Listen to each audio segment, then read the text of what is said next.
সম্মানিত সাথী বন্ধুগণ, আমরা এটা হচ্ছে এরেন্ডাবাড়ি, যমুনা নদীর পূর্ব ধারে অবস্থিত। আপনার ফুলছড়ি উপজেলার অন্তর্গত।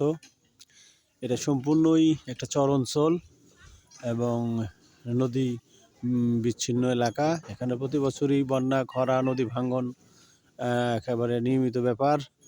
এখানকার মানুষ যে চর অঞ্চলে বসবাস করে, যার যেখানে যেভাবে জমি জমা সুযোগ সুবিধা আছে সেভাবে বসবাস করে।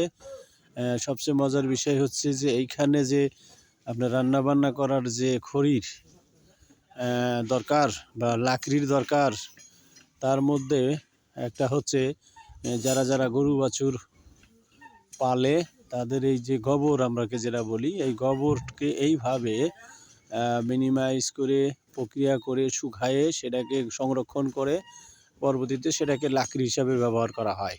ধন্যবাদ।